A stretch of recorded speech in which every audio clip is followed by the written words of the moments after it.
वाली बहू। शकुंतला बहुत ही धार्मिक महिला है। हर समय पूजा पाठ में लगी रहती है। वो कोई भी काम बिना शुभ मुहूर्त के नहीं करती है। शकुंतला अपने बेटे राज की शादी करवाना चाहती है, इसलिए वो पंडित जी के पास राज की कुंडली लेकर जाती है। प्रणाम पंडित जी, मेरा बेटा राज बहुत संस्कारी है।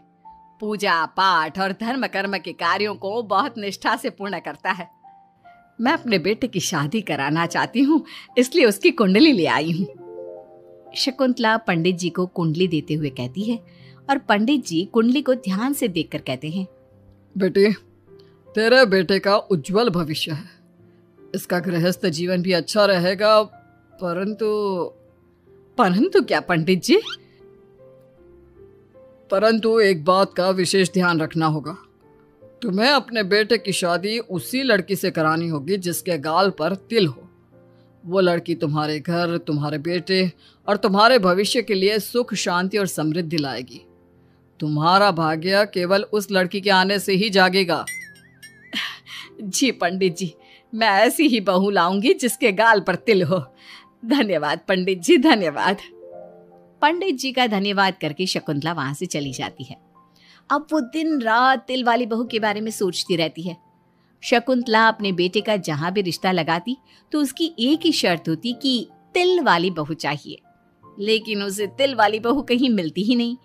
एक दिन अपनी माँ को इस तरह से परेशान देखकर राज कहता है, माँ, आप मेरे लिए तिल वाली लड़की क्यों देख रही हैं? अरे क्योंकि पंडित जी ने बोला है, वो तुम्हारे और इस घर के लिए भाग्यशाली साबित होगी। माँ, मैं एक लड़की से प्यार करता हूँ। आप मेरी शादी उस लड़की से करा दो ना।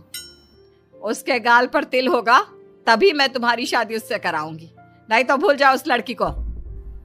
माँ की बात सुनकर राज को लगा कि माँ उसकी शादी कभी होने ही नहीं देगी, इसलिए उसने बिना कुछ सोचे समझे बोल दिया, अब माँ है ना, उसके गाल पर तिल है।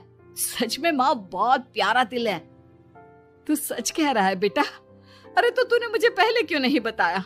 जल्दी से मुझे उस लड़की से मिलवा दे। ठीक है माँ, मैं बात करता हूँ उससे। अगले दिन राज रोशनी के पास पहुंचा और उसे सारी बात बताई। रोशनी ने सारी बात जानने के बाद कहा, राज, तुमने माँ से झूठ क्यों बोला? मेरे गाल पर कोई तिल नहीं है। अरे मेरे पास कोई और रास्ता नहीं था रोशनी। उस समय मुझे जो ठीक लगा मैंने किया। अगर मैं ऐसा नहीं बोलता तो माँ मेरी शादी किसी तिल वाली लड़की से करा देती।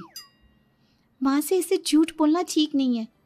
माँ को कोई तिल वाली लड़की मिलती ही नहीं तो माँ अपने आप तुम्हारी शादी मुझसे कराने के लिए तैयार हो जाती।